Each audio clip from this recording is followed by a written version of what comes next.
Solo una viuda, una deuda y un frasco de aceite. El milagro que pocos entienden. Bueno, vamos a ir viendo este tema.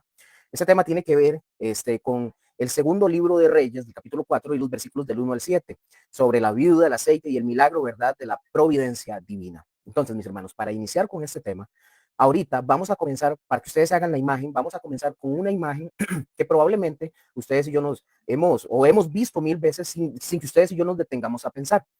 ¿Y qué vamos a pensar? Porque, bueno, por ejemplo, esta viuda, una viuda sin esposo, sin ingresos, sin esperanza. Y llega un acreedor, llama a su puerta, ¿verdad? Una deuda imposible de pagar. Tiene dos hijos que están al borde de la esclavitud. Dios, mis hermanos, no envía a ningún ángel, no envía una caravana de donativos, tampoco, no multiplica tampoco el dinero de la nada, no, no le cae, no le manda un cheque, ¿verdad? Así como del cielo para que le pague el acreedor, el Señor, no. Dios le pregunta a la mujer y le dice, ¿qué tienes en tu casa? Y la mujer responde y dice, nada, a excepción de una vasija de aceite, eso es lo que tengo, dice la mujer. Entonces, una vasija, aceite, nada más es lo que tiene esta mujer. Y con esto, mis hermanos, para que veamos lo sorprendente, Dios hace un milagro. Y ojo con esto, mis hermanos, no es algo espectacular, así como, wow, ¿qué es esto? Luces. No, no es ruidoso, no es viral, es un milagro silencioso, sencillo, es un milagro silencioso. En la intimidad del hogar de esta mujer, puertas adentro, sin público, sin aplausos, un milagro que ella misma tenía que activar. Vamos a ir viendo esto. Porque, ojo, pongan atención, porque el aceite no fluyó, pongan atención, el aceite no fluyó hasta que esta mujer comenzó a vaciar. Ojo, casa por casa, vasija por vasija, hasta que no hubo más recipientes y hasta ese entonces el aceite se detuvo. Pongan atención, el aceite se detuvo no porque el aceite se acabó, no, porque no había más donde recibir el aceite. No había, entonces se terminó. Y mis hermanos, en este estudio sobre la providencia de Dios, perdón, o mejor dicho, este es un estudio sobre la providencia de Dios. Pero pongan atención, no una providencia teórica, es una providencia que requiere nuestra participación. No es Dios el que va a hacer todo. Pongan atención, ¿verdad? Porque no piensen que me estoy desviando de pensamientos o ideas. Ya van a ir viendo por qué. No es Dios hará todo. No es siéntese y refresquese y espere. No, es levántese, vacíe, preste y confíe. Y cuando ya usted no pueda más, cuando ya usted haya vaciado hasta la última vasija, entonces Dios detiene el milagro. Pero no porque se acaba el poder de Dios, es porque se acabó tu capacidad de recibir. Entonces, para entender esto con una analogía, imaginemos que un hombre está ahogándose en el mar, suponiendo, ¿verdad? Viene un helicóptero de rescate, le tira la cuerda, el hombre puede quedarse flotando esperando que lo suban sin hacer absolutamente nada. O puede agarrar la cuerda este hombre y dejarse subir. La cuerda en esta analogía es Dios, agarrarse es del hombre. Ojo con esto, el agarrarse le corresponde al hombre. Así, mis hermanos, es el milagro de la viuda. Es algo divino. El aceite fluye, sí, pero también es humano. ¿Por qué lo que? Porque la mujer tenía que vaciar. Dios provee y nosotros obedecemos. Conozcamos un poquito del contexto histórico en el mundo en el que vivía esta viuda para poder comprender todavía más y lo que vamos a ver en este estudio. Para poder entender este milagro, mis hermanos, ustedes y yo tenemos que meternos en la piel y ponernos en los zapatos de esta mujer, sentir la desesperación de esta mujer, oler el aceite si es posible, escuchar el llanto o las lágrimas de sus hijos. La historia sucede, dicho sea de paso, en el siglo IX antes de Cristo, durante el ministerio del profeta Eliseo, quien profetizó aproximadamente entre el 850 al 800 antes de Cristo, en el reino del norte de Israel, que en ese momento, en ese tiempo, estaba sumergido en idolatría bajo dinastías corruptas. Siria, por ejemplo, era una amenaza constante y la influencia de la diosa Fenicia, la diosa Fenicia Astarte, había corrompido la adoración hacia el Señor. Además, había una hambruna terrible y los pobres eran vulnerables a los abusos de los prestamistas, ¿verdad? Como los que existen hoy en día. Entonces, en el antiguo Israel, las viudas, mis hermanos, eran uno de los grupos más vulnerables de la sociedad, junto a los huérfanos y a los extranjeros. Sin esposo, no tenían ingreso fijo, no tenían protección legal propia, ¿verdad? No podían heredar tierras y eran presa fácil de acreedores abusivos. Por eso, mis hermanos, ustedes encuentran en la escritura que Dios ordenaba protegerlas en las leyes como en Éxodo 22, Deuteronomio 10 y Deuteronomio 24. El profeta, en este caso, cuando llega, debía de actuar. Entonces, el texto, mis hermanos, no dice, pongan atención, el texto no dice si el acreedor tenía razón o no. El texto no menciona eso. No dice si la deuda era justa o era abusiva. No lo dice. La ley de Moisés protegía a los pobres. No se podía tomar en prenda lo necesario para vivir, pero el acreedor estaba usando la ley para presionar a la viuda. En el antiguo cercano oriente, mis hermanos, la deuda era una forma de control social. Los prestamistas se enriquecían a costa de los pobres. Cuando alguien no podía pagar la deuda, se llevaban sus posesiones, ¿verdad? Su tierra, e incluso se llevaban a sus hijos como esclavos. Esto era legal, pero no era justo. Podía ser legal, pero no era justo. La viuda no podía pelear, no tenía abogado, no tenía dinero para poder pagarle a un juez, no tenía familia poderosa, estaba sola, pero tenía a Dios. Entonces, vean esto que interesante. Imaginémonos, usted si es mujer, ¿verdad? Imagine que su esposo acaba de fallecer. Usted no tiene ingresos, la comida se acaba, llega un hombre, toca su puerta, ¿verdad? Con un papel, o paga o te quitamos a tus hijos. Y que venga y le digan eso a usted. O sea, no tiene familia que le ayude, no hay asistencia social, usted está sola. Esa era la viuda y su única esperanza era un profeta. Imaginémonos. Entonces, veamos el texto bíblico. Segundo libro de Reyes, capítulo 4, versículo 1 dice: una mujer de las esposas de los hijos de los profetas clamó a Eliseo, al profeta, diciendo: tu siervo, mi marido ha muerto. Y tú sabes que tu siervo era temeroso de Jehová y ha venido el acreedor para tomarse 2 hijos míos por siervos. Quiero aclarar, aquí muchos toman ese texto y lo tuercen para alegorizar y sacar cosas que no dice el texto. Ahorita vamos a ir viendo esto. Pongan atención. La viuda no tiene nombre, no lo menciona la Biblia. La cultura básicamente la ha silenciado. Su identidad es solo la esposa de un hijo de los profetas. Es decir, su valor se mide por su relación con un hombre. Primero, su esposo, ahora sus hijos. Las viudas, mis hermanos, eran invisibles. No tenían voz, no tenían voto, no tenían ingreso. A la viuda nadie le preguntaba: ¿y usted qué opina? No, nadie. Pero Eliseo le preguntó, no la ignoró, no la mandó para la casa, no la despachó, ¿verdad? Con una bendición genérica. No le dijo: que Dios te bendiga, hermana, ya veremos. No, no, mis hermanos, la tomó en serio, la trató como a una persona. Y aquí quiero tocar unos temas importantes con esto. A veces, mis hermanos, pongan atención y lo digo muy en serio. A veces los que menos tienen voz en la sociedad son los que Dios usa para glorificar su nombre. La viuda no era nadie a los ojos del mundo, pero a los ojos de Dios era la protagonista del milagro.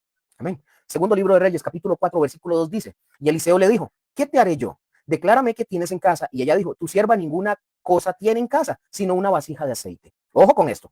Eliseo, mis hermanos, no hace el milagro automáticamente. No le dice a la mujer: bueno, siéntese y yo me encargo. No, no le dice eso. Le pregunta: ¿qué tienes en casa? Ahora, ¿por qué esta pregunta? Porque Dios no siempre, pongan atención, Dios no siempre traerá ayuda de afuera. No siempre. A veces, mis hermanos, la solución ya está en nuestra propia casa. Esto es interesante porque esto incluso me habla a mí. La solución ya está en nuestra propia casa. La viuda pensaba que no tenía nada. La viuda pensaba que no tenía nada, pero tenía aceite. ¿Era poco? Sí, era poco. Era una sola vasija de aceite, pero era suficiente para que Dios comenzara con este milagro.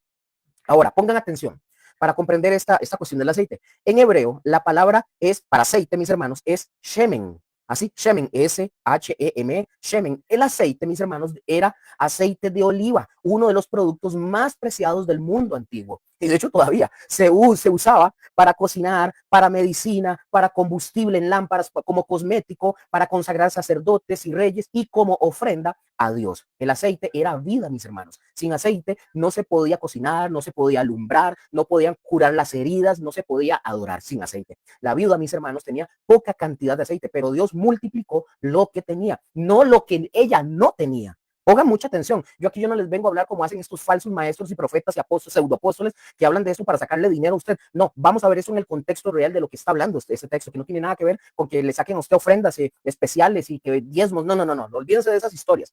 Entonces, no esperen. ¿Qué quiero decir con esto para una aplicación práctica para ustedes y para mí? El primero en ser señalado soy yo, aclaro.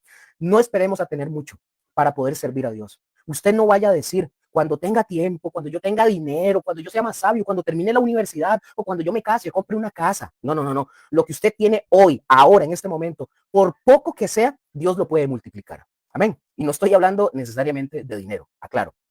Segundo libro de Reyes, capítulo 4, versículo 3 dice: él le dijo, ve y pide, Eliseo le dijo, ve a la mujer, ve y pide prestadas vasijas de todos tus vecinos, vasijas vacías, no pocas, pongan atención. El primer paso, mis hermanos, fue humillación. Una viuda sin dinero tenía que pedir prestado, tenía que tocar puertas, tenía que explicar su necesidad, tenía que soportar las miradas de lástima o de indiferencia. Tenía que tocar, mis hermanos, pero obedeció. Las vasijas tenían que estar vacías. Si esas vasijas ya tuvieran aceite, no podrían recibir más aceite. Lo vacío es lo que Dios puede llenar. ¿Van entendiendo por dónde voy? Lo vacío es lo que Dios puede llenar. Y esto me recuerda, quiero aquí, voy tocando unas cosas aquí, esto me recuerda, esta palabra que estoy mencionando, me recuerda las palabras de Jesús en el sermón del monte, cuando él dijo, bienaventurados los pobres en espíritu, porque de ellos es el reino de los cielos, Mateo 5:3. ¿Qué quiero decir con esto? ¿Qué significa ser pobre en espíritu en ese contexto? No es ser pobre económicamente, por favor, sáquense en esa idea. No es ser pobre económicamente, es reconocer que espiritualmente nosotros no tenemos nada que ofrecerle a Dios. Es vaciarnos del orgullo, de nuestra autosuficiencia, de yo puedo solo, yo lo logro, yo primero hago las cosas y después le pido permiso a Dios. Ay, qué peligroso. Es decir, como el publicano dijo, Dios ten misericordia de mí, pecador. Lucas 18:13. Es llegar vacío. Usted y yo tenemos que llegar vacíos ante Dios, es decir, con esa miseria, no tenemos nada que dar. Y Jesús dice, mis hermanos, que esos son los bienaventurados. ¿Por qué dice esto Jesús? Porque los que se creen que están llenos, que ya no pueden recibir nada. Los que se creen suficientes no necesitan a Dios. Los que tienen el corazón lleno de sí mismos no tienen espacio para Dios. Pero los que estamos vacíos, los que reconocemos que no somos nada, no reconocemos nuestra nada, los que sabemos que no tenemos méritos, ni fuerzas, ni justicia propia, esos son los que Dios llena. Así funciona el reino de Dios, mis hermanos. Los que se creen llenos no reciben nada. Los que se reconocen vacíos reciben todo. El orgullo endurece, mis hermanos, la humildad abre el corazón. La viuda no tenía nada, sí, no tenía nada, pero su nada era más útil que tener algo lleno de orgullo, porque Dios no puede llenar lo que ya está lleno de sí mismo. Pero lo vacío, Él lo llena hasta rebosar. Amén. Y no pocas, ojo, muchas. La bendición de Dios, mis hermanos, es sobreabundante. Siempre es más de lo que usted y yo esperamos. Amén. Versículo 4 de Segunda de Reyes 4. Entra luego, le dice Eliseo, cierra la puerta tras ti y tras tus hijos y echa aceite en todas aquellas vasijas, poniendo aparte las que estuvieran llenas. Y quiero que presten aquí atención porque aquí hay un detalle clave. Él cierra la puerta, ojo, el cierra de la puerta indica intimidad con Dios, indica privacidad. No era un espectáculo. Eso no era un espectáculo, como hoy quieren ver milagros y luces de neón, todo para que vean al que hace milagros, digamos. No era un espectáculo. Era separación del ruido exterior, concentración en el milagro. Dicho sea de paso, mis hermanos, Jesús enseñó lo mismo siglos después. Dice, cuando ores, entra en tu aposento y cerrada la puerta, ora a tu Padre. Mateo 6:6. El milagro, mis hermanos, no fue un espectáculo público, fue privado entre ella, sus hijos y Dios. Cerró la puerta al caos de su vida y se concentró en lo que Dios estaba haciendo. Amén. Versículo 5, segundo de Reyes, capítulo 4, versículo 5. Fue ella, pues, y cerró la puerta tras sí y tras sus hijos, y ellos le acercaban pongan atención, y ellos, ¿quiénes son ellos? Los hijos, le acercaban las vasijas y ella echaba del aceite. El milagro no fue automático, mis hermanos, como vinimos diciendo desde el principio. No fue Dios hizo todo y ella solamente se quedó viendo. No, ella tuvo que participar activamente. Aquí pongan atención, el verbo hebreo para la palabra echar es yaksak, que significa verter, derramar, vaciar. Eso es lo que significa esa palabra. Ahora, pongamos atención porque voy a hacer un análisis el análisis gramatical del hebreo yaksak para que comprendamos algo muy bonito. El verbo que la Biblia utiliza para echar, yaksak, el aceite, ¿verdad? Es yaksak. Aparece en el texto en una forma específica que es el baptisok. Para poder comprender bien esto que yo acabo de decir, entender bien lo que también la viuda hizo, tenemos que desarmar esta palabra como básicamente como hacen los relojeros, ¿verdad? Para poder observar cómo funciona. Entonces, primero, ¿qué significa? Bueno, está esta palabra baptisok, está en tercera persona femenina singular. Ay, Luker, ¿y qué es eso? Ya vamos a ver, mis hermanos. En el español nuestro, en nuestro español, los verbos cambian según quién los hace. Ahora, por ejemplo, ustedes y yo decimos, yo echo, tú echas, él echa, ella echa. ¿De acuerdo? Ahora, eso es conjugar, como dijo mi esposa, correcto. Ahora, tercera persona femenina en singular es una forma elegante de decir ella, hablando de la viuda. El texto nos dice que la viuda, ella, fue quien vació el aceite, no delegó a nadie más, no pidió a otro que lo hiciera. Ella misma actuó echando el aceite. Número 2, ¿qué es el cal? El cal, esto ya vamos a ir viendo. ¿Qué es el cal? En el hebreo, mis hermanos, el hebreo tiene diferentes patrones o conjugaciones, como acaba de decir mi esposa, que les dan distintos matices a los verbos, pero en el hebreo, que es el cal, en este caso, el cal, mis hermanos, es el patrón más básico y el más simple que hay en el hebreo. no tiene adornos, es decir, no tiene una intensificación. Yo no sé si ustedes se acuerdan cuando yo hablé sobre los tatuajes, que había una palabra que el cal, por ejemplo, de marcar o de tatuarse, había una palabra que era el ipael. Bueno, el ipael es una forma también, pero como frenética. Bueno, ahorita no me voy a meter en eso porque si no los voy a confundir, pero el cal es un patrón, es el verbo cal, ¿verdad? Es el patrón más básico y simple. No tiene adornos, no tiene intensificación. Esa es la acción directa. La viuda no hizo que otros echaran. Eso sería otra conjugación. Ella simplemente echó directo, simple y personal. Eso es todo. Ahora, tercero, ¿qué es el imperfecto combat consecutivo? Ok, eso suena complicado. El hebreo, yo les tengo que reconocer, es complicado. Yo no sé hablar hebreo ni griego, aclaro, por aquello. Pero obviamente tengo que leer y tengo que estudiar todo esto para poder comprenderlo. Ahora, ¿qué es el imperfecto combat consecutivo? Y repito, esto suena complicado, pero es más simple y más sencillo de lo que parece. Bueno, pongan atención, en el hebreo, el imperfecto normalmente indica una acción incompleta o en proceso. Por ejemplo, estaba echando. Pero cuando se le añade un vav, que es V-A-V, el vav, una letra que funciona como la nuestra, que es la Y, perdón, que es como la Y, al principio, esa acción incompleta se convierte en una acción completada, pero continua en la narración. Ahora, vamos a ir viéndolo porque esto suena técnico, pero pensemos en una película. Imaginen ustedes una película. Si yo a usted le enseño una foto de alguien que está echando aceite, usted la ve y usted ve solo un instante, una persona echando aceite, pero congelada en el tiempo, me doy a entender. Pero si yo a usted le enseño un video de esa misma persona echando aceite, usted lo que va a ver es una acción completa. El imperfecto con VAV consecutivo es como pasar de una foto a un video. No captura un instante como hace la foto, no, captura el proceso, lo estamos viendo. Entonces, para comprender esto, por ejemplo, nosotros en español decimos vertió, eso es una vez, es una acción terminada, pero en el hebreo el baktizok significa que no es suficiente.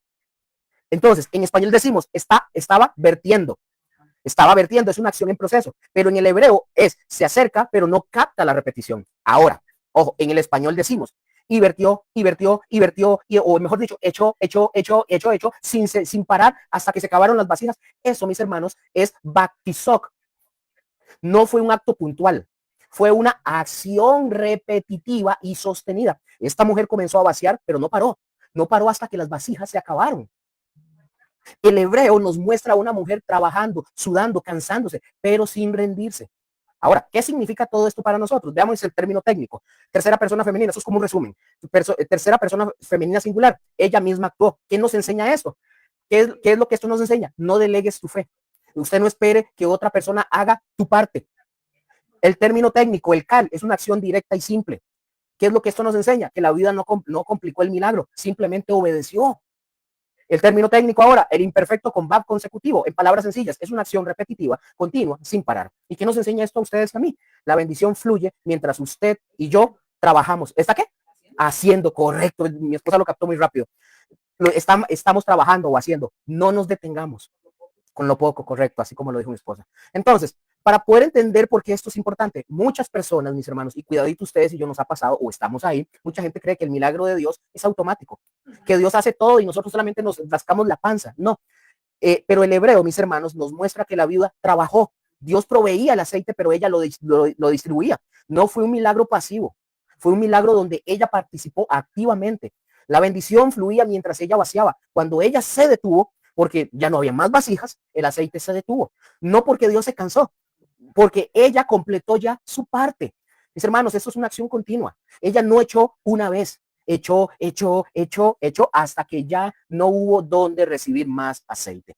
Ella echaba, los hijos acercaban las vasijas, era un trabajo en equipo, la familia se unió para recibir el milagro.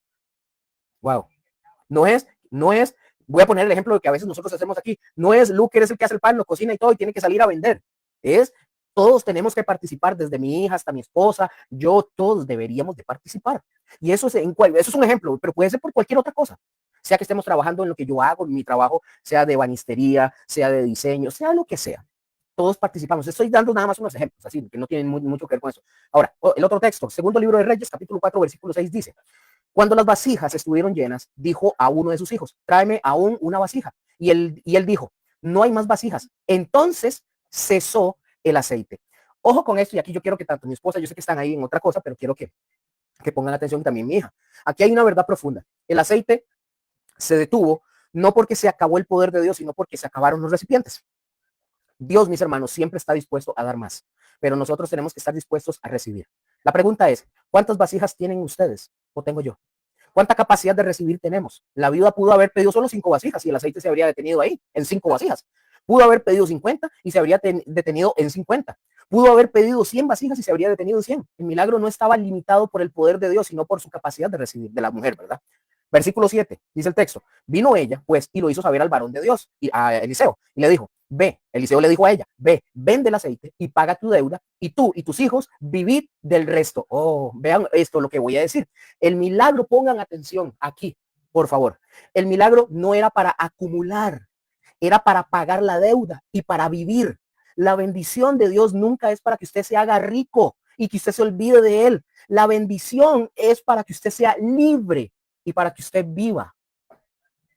Si usted se ha topado con los vendehumos que le dicen que usted va, que Dios te quiere hacer rico, que no es malo, no es pecado llegar a ser rico, pero no es para que usted acumule y guarde y se hinche y quede ahí. No, es para que usted quede libre y viva.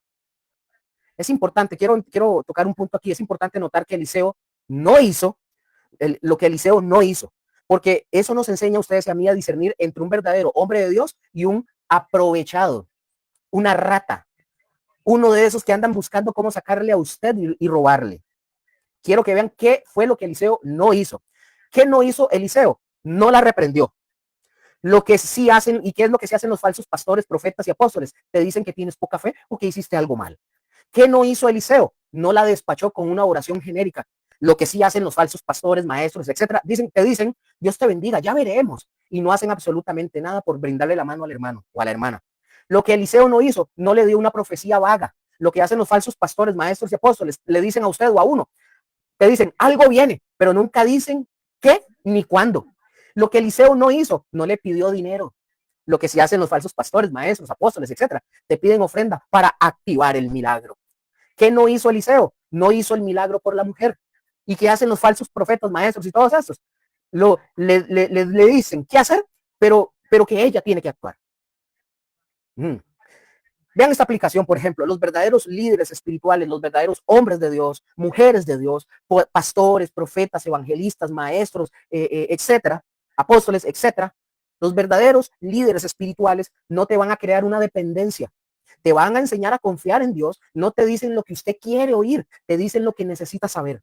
No te van a manipular con miedo, te van a guiar con la verdad de la escritura.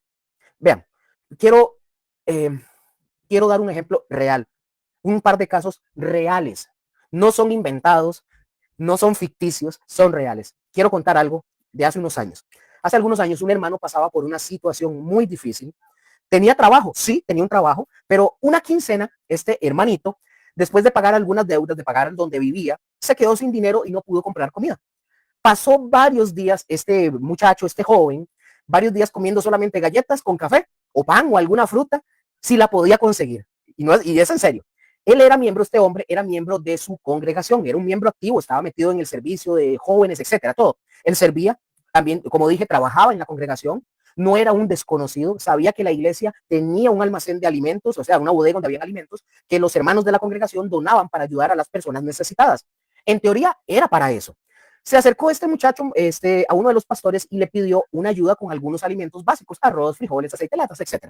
La respuesta que recibió de este pastor fue la siguiente, y le dijo, así, leo textualmente como él le respondió y le dijo, ay hermano, qué difícil, es que no se puede dar así nada más, hay un protocolo, esto es para personas, decía él, esto es para personas que no tienen ingresos, usted tiene trabajo, usted tiene salario, es complicado, hay que seguir las normas. Pongan atención, ahí cierro lo que le dijo este pastor.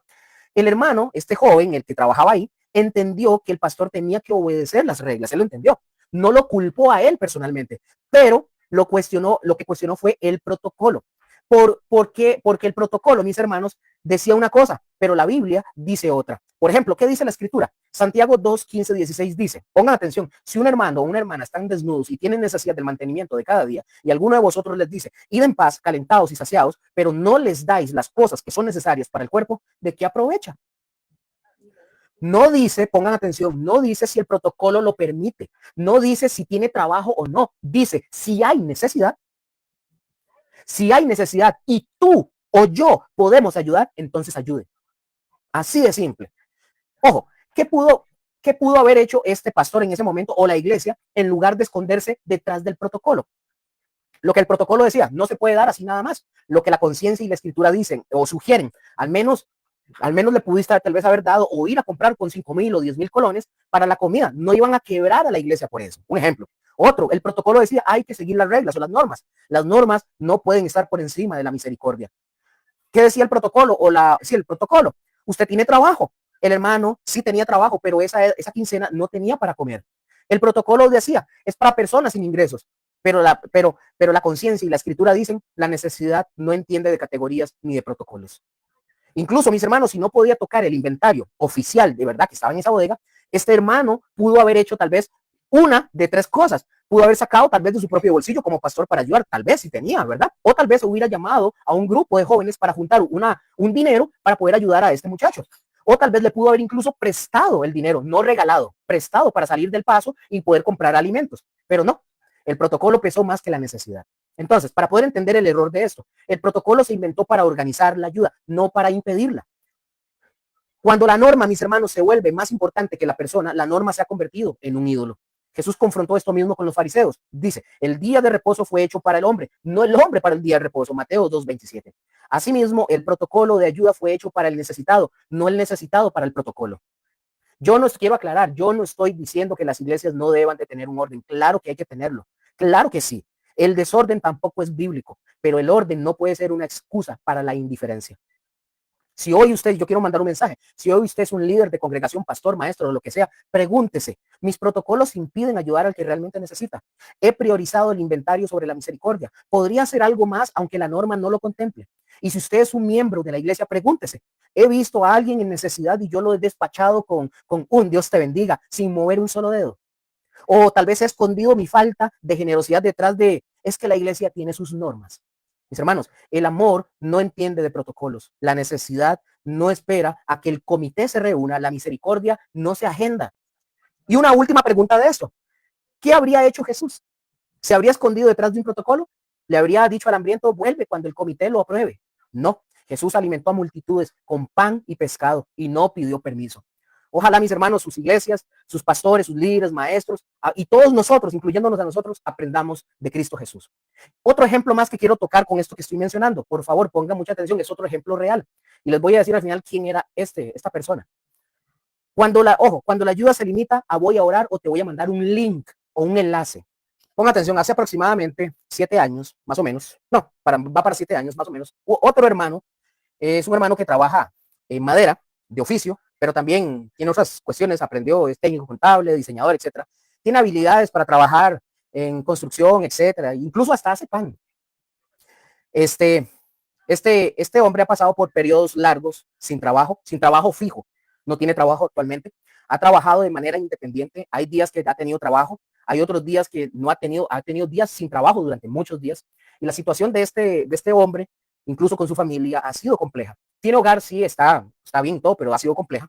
Él aprendió también, incluso, ¿verdad? Mi esposa lo conoce, aprendió a hacer pizzas, rollos de canela, ha vendido incluso para tratar de colaborar en la casa. Ha tratado de innovarse en medio de su imperfección. Este hombre ha tratado de innovarse, etcétera. Pero en medio de esta lucha de este hombre, él ha dicho palabras así textuales, se las voy a decir lo que él ha dicho, y ha sido muy sensato con algunos familiares, con algunos conocidos y con algunos amigos creyentes. Él les ha dicho lo siguiente: yo no estoy buscando que me den, así lo ha dicho, yo no estoy buscando que me den limosnas, ni que tengan lástima. Lo que yo pido es que si ustedes tienen un proyecto o un trabajo que hacer, que me consideren a mí. Yo no estoy diciendo que me tenga que contratar por ser familia o amigo. Denme la oportunidad de presentarles una propuesta. Si es buena y quieren, me contratan. Si no es buena y otro les presenta otra mejor, pues tómenla. Pero al menos, dice él, tomen en cuenta o me toman en cuenta a mí, porfa. Dice, bueno, eso es sumamente razonable, eso es justo. Yo creo que eso en cierta forma es maduro. Pero la respuesta, quiero que pongan atención, la respuesta que ha recibido de muchos cristianos, no de todos, pero sí de muchos, ha sido: lo que necesita este hombre necesita oportunidad de trabajo. ¿Qué es lo que recibe? Voy a orar por ti. Lo que él necesita, ser considerado para un proyecto. Te voy a mandar un link para que apliques en este trabajo. Lo que necesita este hombre, que vean la necesidad real. ¿Y qué es lo que recibe? Ay, qué difícil, hermano. Dios te va a ayudar. Lo que este hermano necesita, una mano que le extienda una oportunidad, no limosna. ¿Y qué es lo que recibe? Buenos deseos, pero cero acción concreta.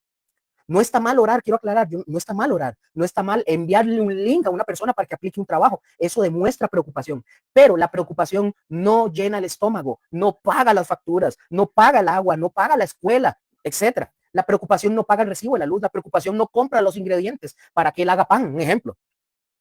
Para poder entender para poder entender la diferencia entre preocupación y acción, vean esto. Preocupación de solo palabras. Voy a orar por ti, pero veamos la acción, palabras con hechos. Voy a orar por ti y además voy a ver cómo puedo ayudarte. Preocupación de solo palabras. Te voy a mandar un link. Acción con palabras. Te mando un link y si no funciona, te voy a recomendar con alguien que yo conozco. Preocupación solo de palabras. Dios te va a ayudar. Acción, palabras con hechos. Dios te va a ayudar y yo voy a ser parte de esa ayuda. Santiago 2:16 dice, y es brutalmente claro, dice, si un hermano necesita comida y le dices, vete en paz, caliéntate y sáciate, pero no le das lo necesario, ¿de qué aprovecha? Hoy podemos, este versículo, hoy lo podemos parafrasearlo de la siguiente forma. Si un hermano necesita trabajo y le dices, voy a orar, pero ni siquiera lo consideras para el proyecto que tienes, ¿de qué aprovecha? Y aquí lo voy a hacer públicamente. Pero después de que termine esto, para decirles algo, acuérdense de eso, que voy a decir algo de una persona y le voy a dar el nombre y el apellido aquí, ahorita en un ratito. Entonces, ¿qué está detrás de toda esta indiferencia? ¿Qué hay detrás de toda esta indiferencia? No es maldad, aclaro, no es maldad. En la mayoría de los casos es inercia, es comodidad. Es que los que están bien, que tienen trabajo y están cómodos, viven tan metidos en su burbuja de bienestar que ya no ven la realidad del que tienen al lado, no ven la realidad de su vecino. Están tan ocupados en sus trabajos que no notan que el hermano no tiene. Están tan tranquilos en su comodidad que no sienten la angustia del que está pasando necesidad. Están tan acostumbrados a enviar links que ya no se toman el tiempo de pensar qué puedo hacer yo concretamente para ayudarle a este hermano, a esta hermana o a esta familia. El enlace, mis hermanos, para aplicar a un trabajo no está mal, aclaro, no está mal, es algo bueno. Pero si eso es todo lo que usted hace y el hermano necesita comer hoy, el enlace, ¿de qué le sirve? ¿De qué le sirve el link si el hermano necesita comer hoy? Darle de comer a sus hijos. Entonces, no le sirve. La oración es necesaria, claro, pero Santiago es claro y dice, la fe sin obras es muerta. Santiago 2:17. Una propuesta concreta para los que están bien. Si usted tiene trabajo, si está cómodo, está gordito, decía un amigo mío, si usted ve cristianos que están gorditos, cómodos, cachetoncitos, robustitos, es porque están cómodos, no entienden las necesidades de los hermanos. Gracias, Pablo, por esas palabras. Pablo Mora, ahorita voy a mencionar algo. Si usted conoce un hermano, a usted que está cómodo, que tiene su trabajo y que recibe su salario por quincena, por semana o por lo que sea y de todo, si usted está bien, está cómodo, si usted conoce un hermano que busca trabajo, no se limite a decirle voy a orar o le voy a enviar un enlace. Ay, qué difícil, hermano, esa situación. Haga algo más, haga algo más, haga una acción concreta, recomiéndolo personalmente con alguien que contrate personas. Porque esto es útil. La recomendación personal pesa más que 1000 envíos de currículum. Una acción concreta, pregúntele, fulanito, ¿qué sabes hacer? Y piénselo en voz alta. Muchas veces el hermano necesita que le ayuden a visualizar oportunidades. Si tienes un proyecto, considérelo. No es caridad, es justicia. No le estás regalando trabajo, no les estás regalando plata. Le estás dando la oportunidad de ganarse ese trabajo, de ganarse esa oportunidad. Y si no tienes trabajo para darle a este hermano, hermana o a quien sea, por lo menos pague y cómprele un producto de los que él hace. Este hermano que les estoy mencionando, él vende pizza, vende rollos de canela. Cómprele. Él sabe ebanistería, hacer arreglos, contrátelo. No es limosna, no le vas a estar regalando plata por lástima, es comercio justo. Cómprele algo, es lo justo, él está pidiendo simplemente una ayuda. Y yo estoy hablando de ese caso, pero hay otros más. Y ojo, una palabra para aquellos que están pasando alguna necesidad, un hermano que esté pasando alguna necesidad. Si usted está así en esta condición, como el ejemplo ese que les acabo de mencionar, usted está haciendo bien. Usted no está pidiendo limosna, usted está pidiendo una oportunidad. Eso es digno, eso es valiente, eso es bíblico. Segunda de Tesalonicenses 3:10 dice, el que no quiere trabajar, pues que no coma. Ahorita les voy a mencionar algo. Si usted está en una necesidad, usted sí quiere trabajar, solo usted está pidiendo que le den la oportunidad. No se desanime, no todos los cristianos son indiferentes, algunos sí lo comprenden y entienden, algunos sí se mueven, algunos sí se ponen en sus zapatos. Y si ha encontrado indiferencia usted en algún momento, recuerde que su valor no depende de que los demás lo reconozcan. Dios a usted lo ve, Dios lo sabe y Dios va a proveer. No siempre a través de los que deberían, pero sí proveerá. No guarde rencor contra los hermanos, no se amargue, pero tampoco se quede callado. A veces la indiferencia de los hermanos necesita ser confrontada con amor, no con enojo, con verdad. Jesús dijo, Como Jesús dijo, en esto conocerán todos que sois mis discípulos, si tenéis amor los unos por los otros. Juan 13:35. El amor que no se mueve ante la necesidad no es amor. Es solo buenos deseos, y los buenos deseos sin obras no salvan ni ayudan a nadie. Amén. El ejemplo que les estaba diciendo de esos dos casos reales, de los dos casos reales, de la persona que yo les estaba hablando, ¿de quién creen que estoy hablando? ¿Usted sabe de quién es, Rose? ¿Ah? ¿De quién? De mí. Correcto. Los dos ejemplos que yo le di son mi caso. Es un caso real. Por eso les dije que era real. Y quiero públicamente mandarle un abrazo aquí a Pablo Mora, a mi amigo, porque él en los momentos en los que yo he tenido necesidad, él me ha abierto la puerta. Él no ha sido el cristiano que me dice, te voy a mandar un link. Él, su esposa, Marcela y sus hijas se han puesto la camiseta, y cuando él ha tenido un trabajo, hemos estado él y yo al pie del cañón trabajando juntos, nos hemos cortado, nos hemos llevado a soleadas, limpiando techos, limpiando canoas en medio de la necesidad. Él me ha brindado a mí la oportunidad de trabajar cuando él ha tenido su momento. Hemos comido en algún momento, como ya lo he dicho, hasta nos hemos enojado, hemos discutido y todo, pero somos como familia, somos hermanos y estamos juntos en esto. Entonces, si yo tengo algo que usted necesita, y no solo Pablo, sino si yo puedo ayudarle a usted en algo, si está en necesidad, toque mi puerta. Si tengo, le puedo ayudar. Si no tengo, la verdad le voy a decir, mira, no tengo ni para mí. Pero si yo tengo, y aunque yo y mi esposa me tuerza los ojos y nos quedemos sin arroz, por lo menos una bolsa de arroz, algo les vamos a dar, les vamos a apoyar en la necesidad. Tal vez no les pueda ya dar ahorita trabajo porque hasta a mí me cuesta en mis proyectos y lo que yo tengo que hacer. Pero si yo puedo en algún momento, en un proyecto, darle trabajo a alguien también, lo voy a hacer. Y Pablo, muchas gracias. Lo amamos a usted y a su familia siempre. Y otro ejemplo es el caso de mi tía. Aquí lo voy a poner. Yo no sé si ella lo verá, pero gracias a ella porque ayer, el domingo, me contrató para que le cambiara y le pusiera un cielo raso nuevo. No me están regalando plata, porque yo no estoy pidiendo que me regalen plata, estoy pidiendo denme trabajo. Es la oportunidad de trabajar, de hacer algo, de moverme. Igual mi tía nos ha ayudado y yo, repito, yo no estoy poniendo así como sentándome en la calle, me ayuda y me da porque no he comido. Denme trabajo. Es todo lo que estoy pidiendo de lo que yo sé hacer. Amén. Ese era el ejemplo que les quería. Continuamos con el estudio para no desviarme. Seguimos con el principio de las vasijas vacías, ¿verdad? Yo les quería nada más esos dos ejemplos para que los guarden y lo atesoren en su corazón. Bueno, y se me olvidó Josué y Mónica, también, perdón, Josué y Mónica, ellos también nos han apoyado. Ellos también nos han apoyado, José, el pastor Josué y Mónica, su esposa. De una u otra forma, ellos también nos han apoyado. Josué me ha pasado información, me ha incluso contactado con personas. Mónica también, no los puedo dejar de un lado para que lo tengan ahí. Y Orlando también. Orlando es otro también, gracias.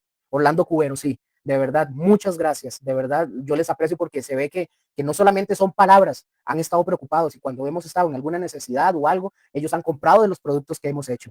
Igual pueden seguir comprándonos, pero nos han apoyado, ¿verdad? No es, como dije, limosnas ni lástima, es apoyarnos. Gracias por eso. Tengo que hacerlo público. Entonces, el principio ahora sí de las vasijas vacías. Entonces, el corazón de este milagro, mis hermanos, está en las vasijas vacías. No hay aceite sin vasijas.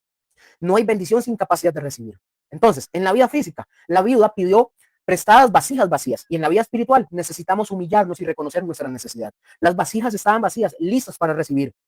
Necesitamos vaciarnos de orgullo, miedo y de incredulidad. Ella, la viuda, vaciaba el aceite. O sea, necesitamos dar, servir, obedecer. El aceite fluía mientras había vasijas. Dios provee mientras haya capacidad de recibir. El aceite, mis hermanos, se detuvo cuando se acabaron. La bendición se limita, perdón, la bendición no se limita por tu fe, no, se limita por nuestra fe, perdón. La bendición se limita por nuestra fe, no por el poder de Dios. Entonces, para poder comprender esto sobre las vasijas vacías, es como un vaso de agua, es como un vaso de agua. Si ya está lleno, usted ya no le puede echar más agua. Tienes que vaciarlo primero. Así es nuestras vidas, mis hermanos. Necesitamos que nuestras vidas sean vaciadas del yo, del orgullo, de la autosuficiencia, para que Dios llene de su presencia. Por ejemplo, quiero hacer, por favor, y presten atención porque esto es muy delicado lo que voy a tocar acá. Aquí quiero hacer una aplicación tipológica, el aceite como figura del Espíritu Santo. Quiero que entiendan esto. Es una aplicación tipológica, pongan atención. Y quiero hacer la aclaración importante. Yo, lo que voy a compartir en esto que voy a decir ahora, no, pongan atención, no es la interpretación original del texto. El texto original del que estamos estudiando significa literalmente lo que dice: una viuda, aceite de oliva, vasijas de barro y un milagro físico. Eso es lo que el autor inspirado quiso comunicar. Solamente, no hay otra cosa. Pero la escritura es tan rica que ustedes y yo podemos ver en ella principios que se aplican a nuestra vida espiritual, siempre que no violentemos el sentido original. Esto se le llama tipología o aplicación legítima. Ojo, y es válida cuando lo hacemos con humildad y sin dogmatizar. Dicho esto, mis hermanos, observemos una hermosa aplicación tipológica de este pasaje. El aceite como figura del Espíritu Santo. Vean que ya di la aclaración para que no digan que yo estoy torciendo el texto. En toda la escritura, el aceite se usa como símbolo del Espíritu Santo. Cuando Samuel ungió a David con aceite, el Espíritu Santo de Dios vino sobre él. Primer libro de Samuel 16:13. Cuando Zacarías tuvo la visión del candelabro, el aceite representaba el poder del Espíritu. Dice el texto, no con ejército ni con fuerza, sino con mi espíritu. Zacarías 4:6. Y Jesús, en la parábola de las 10 vírgenes, usó el aceite como figura de la presencia del Espíritu Santo en los que estaban listos para su venida. Mateo 25, del 1 al 13. Así, mis hermanos, podemos ver en el aceite de esta viuda una figura del Espíritu Santo. Ella tenía una vasija, poco aceite. Nosotros tenemos el Espíritu. A veces sentimos que es poco, pero no es la cantidad lo que importa, es lo que hacemos con eso. Amén. Ahora, las vasijas vacías, estamos en una aplicación tipológica, no estoy diciendo que es la interpretación del texto. Las vasijas vacías como figuras de corazones dispuestos. Las vasijas vacías, mis hermanos, podrían representar a las personas con un corazón vacío de sí mismas, listas para recibir, así como las vasijas tenían que estar vacías para recibir aceite. Si ya tuvieran algo adentro, no podrían llenarse. Así las personas tienen que estar vacías de orgullo, de autosuficiencia, de incredulidad para ser llenas del Espíritu Santo. Ahora, la viuda como figura del creyente que comparte. La viuda, mis hermanos, no guardó el aceite para ella, lo vació, lo compartió. Y mientras ella lo iba vaciando, el aceite seguía fluyendo. No se acabó, al contrario, se multiplicó. Así es el Espíritu Santo. No se acaba cuando usted lo comparte, se multiplica. El que guarda su fe para sí mismo se estanca. El que comparte fluye en bendición. Amén. Ahora, la puerta cerrada como figura de la intimidad con Dios. El milagro, mis hermanos, sucedió puertas adentro. No fue un espectáculo, fue privado. Jesús enseñó lo mismo. Cuando ores, entra en tu aposento y cerrada la puerta, ora a tu Padre. Mateo 6:6. O sea, usted no busque aplausos humanos, mis hermanos. Busque la bendición y la presencia de Dios. El milagro realmente transforma, que realmente transforma, sucede en lo secreto, no en lo público. Amén. Los hijos como ayuda, como ayudando como figura de la iglesia. Los hijos ayudando como figura de la iglesia. Los hijos, mis hermanos, no solo fueron rescatados del acreedor, fueron parte del milagro. Le acercaban las vasijas a la mamá. Ellos participaron. Así, mis hermanos, la iglesia no solamente es espectadora de lo que Dios hace, es participante. Nos acercamos unos a otros, nos ayudamos, nos vaciamos juntos. Amén. Y el aceite que se detiene como figura de la capacidad de recibir. Ahora, el aceite, mis hermanos, repito, no se detuvo porque Dios se cansó, no, se detuvo porque no había más vasijas. La provisión de Dios es ilimitada, pero nuestra capacidad de recibir es limitada. La pregunta no es cuánto quiere dar Dios, la pregunta es cuántas vasijas vacías estás dispuesto a traer. Entonces, para poder entender esta diferencia entre la interpretación y la aplicación, la interpretación, mis hermanos, es lo que el texto dice como tal, una viuda, aceite y vasijas. La aplicación tipológica es lo que el texto sugiere, el espíritu, corazones vacíos, la iglesia, etcétera. No podemos confundir una con la otra, pero podemos disfrutar de ambas, ¿de acuerdo? Entonces, aquí quiero poner un símbolo de alerta, lo que este texto no significa, lo que este texto no significa y cómo algunos lo tuercen. Porque hay quienes el día de hoy, mis hermanos, lamentablemente tuercen este pasaje para enseñar cosas que la Biblia nunca dijo y debemos estar alertas. Ojo llena con esto. Error número 1. Pide vasijas prestadas. Perdón, pide vasijas vacías. Eso equivale a pide préstamos. Algunas personas enseñan que las vasijas vacías representan préstamos bancarios, tarjetas de crédito o deudas que usted debe contraer para que Dios te multiplique. Esto es un grave error. Las vasijas eran prestadas, sí es cierto, pero para recibir aceite, no para pagar, no para gastar dinero. El milagro no fue endeudarse para que Dios pague, fue recibir provisión para pagar una deuda. No confundan. La Biblia también dice, no debáis nada a nadie, Romanos 13:8. No promovemos ni promuevan el endeudamiento irresponsable disfrazado de fe. Error número 2. Error número 2. El aceite es tu dinero, tus talentos.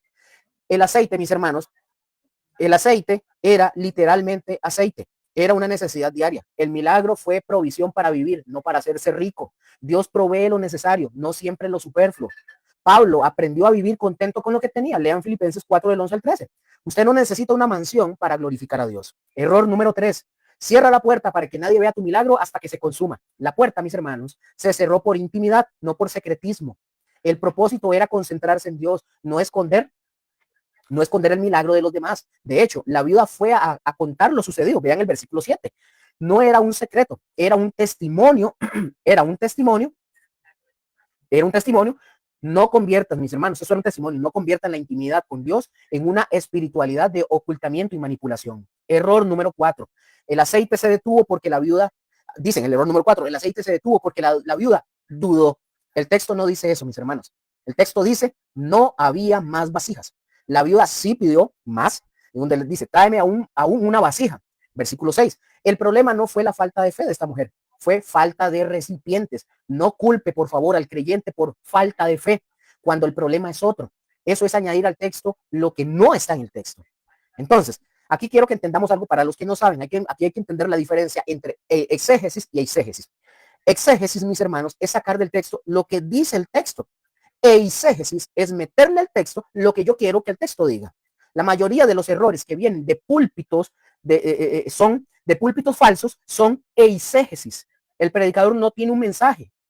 Generalmente, el predicador tiene un mensaje de estos púlpitos, tiene un mensaje, ¿verdad? Que generalmente es sobre dinero, busca el falso profeta o maestro pastor, busca un versículo como estos y lo tuerce para que este versículo apoye el mensaje que él quiere dar. Mis hermanos, no caigan en estas trampas. La palabra de Dios no necesita su ayuda para decir algo. Ella ya tiene su propio mensaje.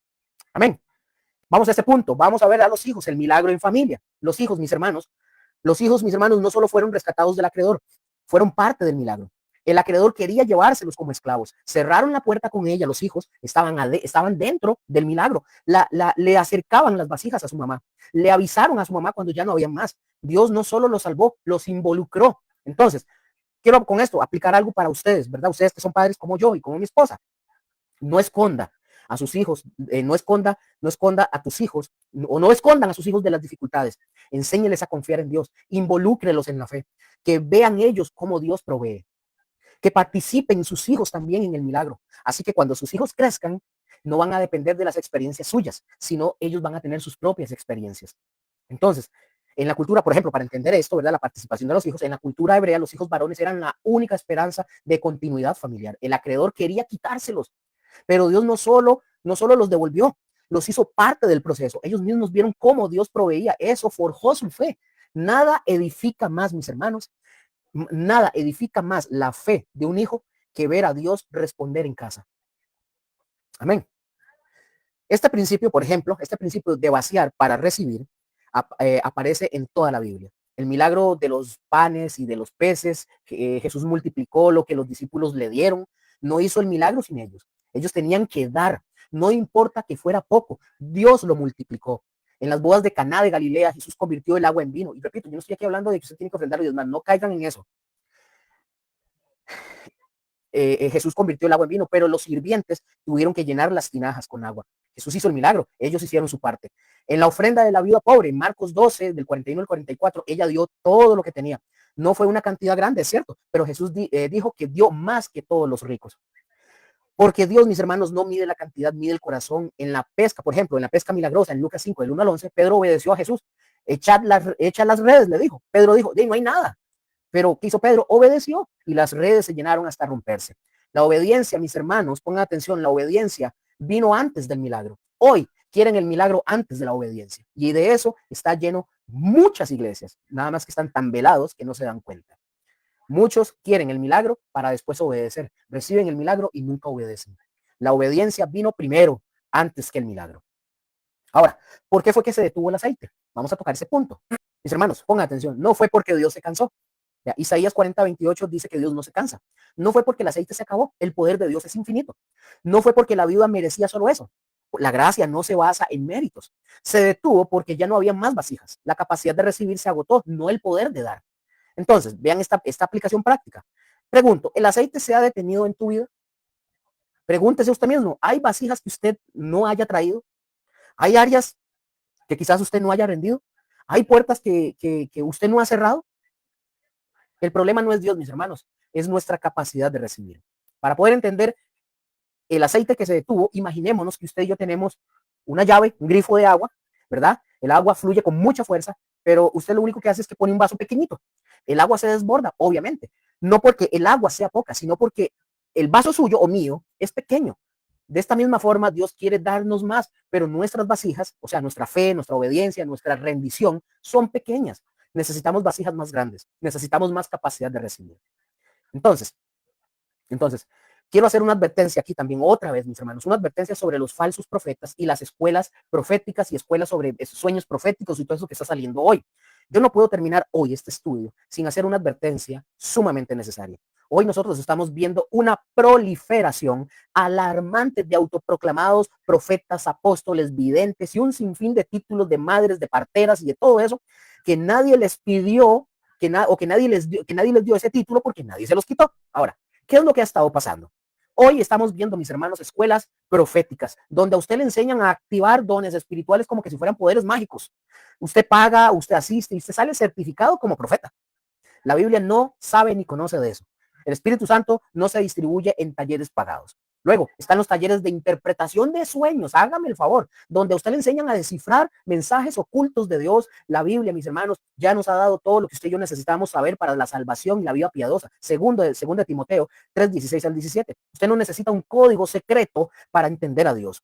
Luego vemos a los coaches proféticos, a los coaches de profecía, que te declaran tu destino a cambio de una ofrendita de fe. Te dicen, da el 100 y Dios te va a devolver el 100. Y si usted da 100, Dios te va a devolver 1000. Eso no es profecía, mis hermanos. Eso es estafa. Y usar el nombre de Dios para estafar es blasfemia.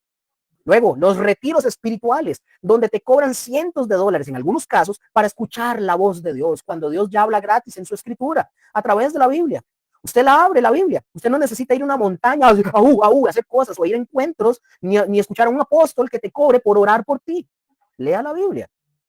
Luego, los profetas que venden unción por dinero, como Simón el mago de Hechos 8, que se le llama eso simonía. Quieren que les pagues para activar algo en tu vida. La unción de Dios no se vende, es un don gratuito. Y si alguien te cobra por ella, corran de ahí, lárguense de ahí. Y otro muy especial que quiero mencionarles, ustedes lo pueden buscar por su propia cuenta por si quieren tener más información y de cuánto cobran. The Sapiens, de Cash Luna. Para quienes no conocen, Cash Luna es un líder de una mega iglesia en Guatemala, fundador de Casa de Dios.